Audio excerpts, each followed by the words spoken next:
Et je passe sans tarder la parole à Gwenaël Fellinger, qui est conservateur en chef au département des arts de l'islam, donc le département que j'ai la chance de diriger, et qui va vous présenter le résultat d'une recherche partagée avec le département des antiquités orientales et une collègue du Metropolitan Museum de New York. Et je te passe la parole sans tarder pour nous parler de ces fameux AOR, moins connus que les MNR.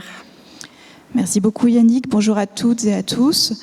Donc effectivement, la communication que je vais vous présenter aujourd'hui, je ne me fais en réalité l'intermédiaire pour cette communication de trois mains, puisque nous avions travaillé à trois mains pour un article qui sera publié l'année prochaine, enfin la très prochaine année, en 2021, dans le REHA Journal, qui est un journal en ligne, qui sera consacré au marché de l'art antique durant la Seconde Guerre mondiale. Donc je suis ici la porte-parole de recherches qui ont été menées avec Anne-Elisabeth Dunvaturi, chercheuse de provenance au Metropolitan Museum of Art, et François Bridet, qui jusqu'à très récemment était conservateur au département des Antiquités orientales et qui est maintenant attaché culturel à l'ambassade de France à New York.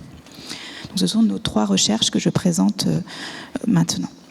Donc, lorsqu'en 1945, alors que tous les transferts de propriété d'œuvres avaient été annulés après la déclaration interalliée du 5 janvier 1943, la commission de récupération artistique a été chargée de toutes les recherches les concernant.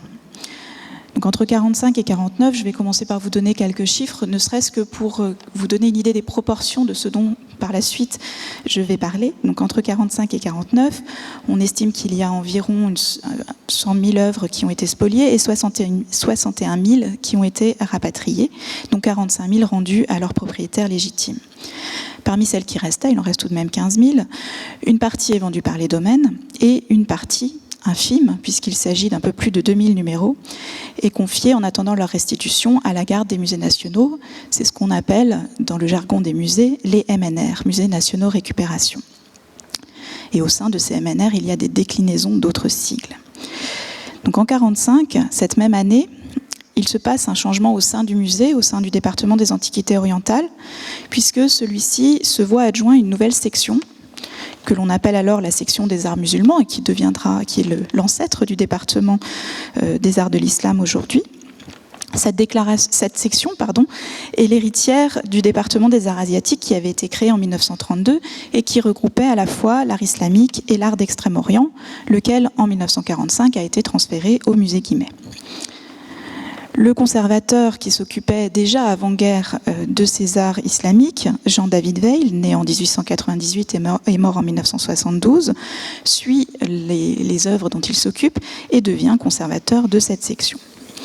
Il avait lui-même passé la guerre caché en zone libre au milieu des œuvres qui lui avaient été confiées. Et en 1945, pour cette raison, mais probablement pour d'autres aussi, il est désigné pour effectuer, en 1949, il est désigné pour effectuer les choix au moment des commissions de choix qui vont déterminer quelles œuvres seront inscrites sur ces registres dits MNR. En l'occurrence, pour celles qu'il choisit, elles vont prendre un autre sigle, celui de AOR, pour Antiquité orientale récupération, et c'est ainsi que nous les appelons encore aujourd'hui. Il effectue donc un choix d'œuvres qui relève à la fois de nos jours du département des Antiquités orientales et du département des arts de l'islam. Les raisons qui motivent ces choix sont assez diverses, mais son but premier est vraisemblablement d'envoyer la plupart des œuvres qu'il a alors choisies en dépôt dans des musées de région, où elles sont effectivement très vite exposées, puisque une des conditions de ces MNR, c'est de pouvoir les exposer afin d'en faire la publicité, de manière à ce que les ayants droit puissent les reconnaître et les réclamer. Les AOR étaient à ce moment-là au nombre de 31. Aujourd'hui, nous en avons 30, puisque l'une d'entre elles a été restituée aux ayants droit de la famille Unger, de Friedrich Unger plus précisément, à qui elle avait été spoliée durant la Seconde Guerre mondiale. Donc cette restitution a eu lieu en 2008. Il s'agit d'une reliure de hadith, c'est-à-dire d'une reliure de dits du prophète, d'un ouvrage des dits du prophète. Et cette reliure portait un numéro qui indiquait bien sa provenance Unger, si ce n'est que le numéro avait été mal transcrit en 1945 et de U 45 était devenu V45. Donc il y avait eu une perte d'information à travers la transformation de ce U pour Unger, qui qui n'avait pas permis son identification. L'identification a été permise par les travaux de la mission Matteoli et en 2008, la reliure a donc été restituée. Donc aujourd'hui, il reste au département des Antiquités orientales et dans celui des arts de l'islam 30 numéros, dont 10 sont confiés au DAO, au département des Antiquités orientales. Et je vais commencer par vous les présenter. Donc, parmi ces 10, il y a en réalité 3 lots ou 3 cas. Un premier lot cohérent qui comprend 6 bronzes du Louristan. Je vous les remontrerai tous les 6 après. En voici juste un exemple pour l'instant. Ces 6 bronzes avaient été achetés durant la guerre par Walter Bornheim auprès d'un marchand appelé Arthur Garabed Kevorkian. Donc je vais un peu reparler aussi par la suite. Pour l'instant, je ne vous présente que les lots dans leur ensemble. Le second ensemble, ce sont des fragments de sarcophages en plomb que vous avez tous ici à l'écran, qui eux avaient été achetés pour le musée de Hambourg auprès du marchand Joseph Enkiri à Paris. Et le dernier élément, cette fois ça n'est pas un ensemble, c'est une œuvre isolée, c'est un buste de Cyrénaïque qui a été spolié pendant la guerre et qui en 1945 avait été catégorisé parmi les unbekannt, c'est-à-dire ceux dont on ne connaît pas le nom du propriétaire précédent. Donc il n'avait pas été possible d'identifier la famille à laquelle ce buste avait été spolié. Au département des arts de l'islam, il y a une vingtaine d'œuvres. Il y en a 20 précisément, en réalité 19, vous allez voir pourquoi. Et dans ces 19, on peut également trouver des ensembles un peu plus éclectiques que les précédents, mais néanmoins entre eux cohérents.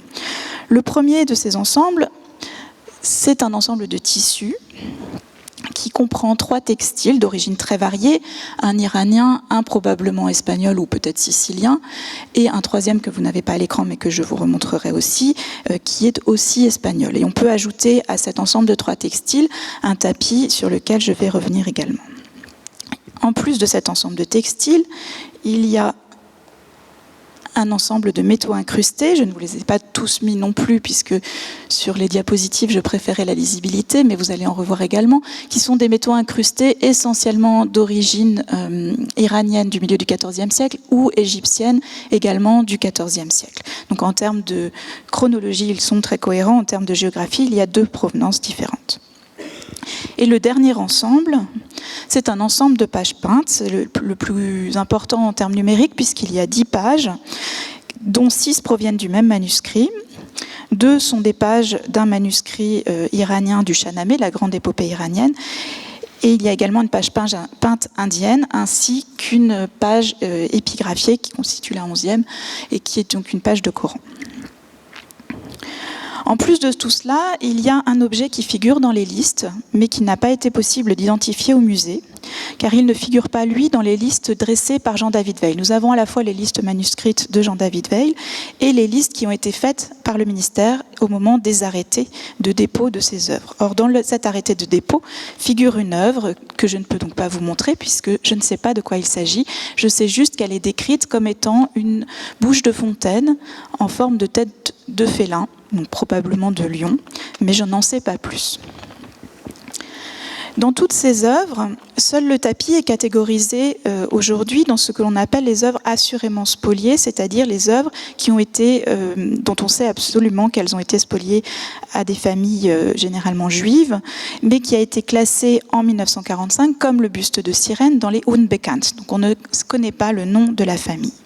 Ce tapis est assez, par ailleurs, je fais une petite incise, un peu étonnant, puisqu'en termes de chronologie, il est très différent des œuvres qu'avait choisi Jean-David Weil. Il ne relève pas en réalité du musée, puisque c'est un tapis très récent qui, au moment de son dépôt au musée en 1945, a probablement moins de 10 ans. Donc c'est un tapis extrêmement moderne. Et par ailleurs, les tapis historiques, eux, ont été confiés à la garde du département des objets d'art, y compris quand ils avaient des origines orientales. Donc les tapis importants en termes scientifiques sont confiés au département des objets d'art.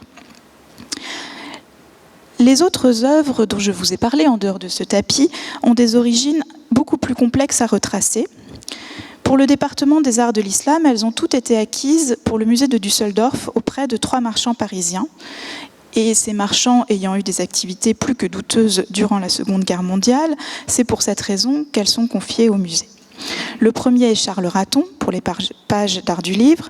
Le deuxième se nomme Garbis Kalebjian. Et le troisième, Édouard Indamian. Et ce sont eux qui ont vendu au musée de Düsseldorf à la fois les métaux incrustés et les textiles. Donc nos recherches, à tous trois, se sont surtout concentrées sur le rôle des marchands qui ont été concernés et dont je vous ai donné les noms. Cela a permis d'abord de corriger un certain nombre d'informations qui avaient été retranscrites de manière erronée et qui avaient pu entraîner des fausses pistes de recherche à partir des registres. Par exemple, avec ces bronzes du Zouristan, nous en avons un bon exemple, puisque, comme je vous l'ai dit, ils ont été vendus par Arthur Garabed-Kevorkian à Walter Bornheim, mais dans les registres, le nom du marchand était inscrit simplement à Garabed. Chercher un marchand nommé Garabed, évidemment, ne pouvait mener à rien puisqu'il n'y en a pas. Il a donc fallu lui restituer son nom de famille pour que l'on comprenne de qui il s'agisse. Il s'agit donc de Garabed-Kevorkian, l'un des trois frères Kevorkian actifs sur le marché de l'art international depuis plusieurs décennies, depuis le début du XXe siècle, et installé à Londres depuis 1923. Ce qui n'est pas sans nous avoir posé beaucoup de questions, puisque nous nous sommes demandé comment un marchand londonien avait pu vendre à Paris, alors que son propre frère a une galerie parisienne et n'est pas du tout impliqué dans la transaction. Nous n'avons pour l'instant pas la réponse. Autre exemple de ces recherches qui ont permis de préciser des informations, je vais passer ma diapositive un peu vite, mais c'est pas grave. Il s'agit là aussi du marchand Enkiri, dont je vous ai parlé pour le buste pour l'ensemble de fragments de cénotaphes, et qui lui est à l'origine de la vente, cette fois au musée de Hambourg et non pas de Düsseldorf, de ces fragments de cénotaphes. Et là encore, le nom de ce dernier avait été écorché, puisqu'il avait été retranscrit sous la forme Enriqui. Donc en restituant les bonnes lettres, nous avons pu avancer un peu. Pour le département des arts de l'islam, les plus grandes avancées ont concerné Garbis Kalebjian, d'abord par mes recherches et surtout aussi par un mémoire qui lui a été consacré par une étudiante l'année dernière, et nous en savons donc beaucoup plus sur ce personnage. Lui aussi fait partie d'une entreprise familiale installée avec ses frères et par rapport lié à beaucoup d'autres marchands d'origine arménienne, mais aussi lié à des marchands parisiens qui ne sont pas d'origine arménienne. Eux sont installés un peu comme les Kevorkian depuis près d'une cinquantaine d'années à Paris. Leur première apparition dans les registres date de 1902. Et il est le vendeur du plus gros lot d'objets, c'est-à-dire à la fois de métaux incrustés et de tissus, dont le tissu que je vous ai ici diffusé à l'écran, celui qui se trouve sur la partie gauche, et qui a été volé en 1973 dans les salles du musée, plus exactement sur le palier d'un escalier du musée où il était exposé. Un matin, un des agents de surveillance du musée du Louvre a trouvé le cadre vide en 1973. Donc j'ai choisi ce tissu et je choisis ce cas aussi de manière à ce qu'il soit diffusé largement. Il sera aussi illustré dans notre article, puisqu'évidemment, le but est de le retrouver. Donc Garbis Kalebjian est le seul parmi ses trois frères à sembler être actif à Paris comme marchand durant la Seconde Guerre mondiale, probablement parce que l'aîné est déjà décédé et parce que le second, qui se nomme Agop, est lui installé au Caire et est parti tenir la boutique du Caire durant cette période. La boutique du Caire étant la boutique première, Princeps, la mère de celle de Paris. Il est passé en commission d'épuration en 1945 et même s'il a été blanchi, son rôle est extrêmement ambigu, ne serait-ce que par la situation géographique de sa galerie qui se trouve placée exactement au cœur du quartier général des nazis à Paris. Nous avons donc choisi, et ce sera ma conclusion, une approche par lot d'objets, puisqu'il s'agit de lots de série, et par marchand, une approche qui se justifie dans la mesure où ces ensembles identifiés ont des provenances similaires. Mais bien souvent, malheureusement, pour l'instant, la piste s'arrête à l'achat chez le marchand, faute d'archives, faute de marque aussi qui permettrait d'identifier un collectionneur.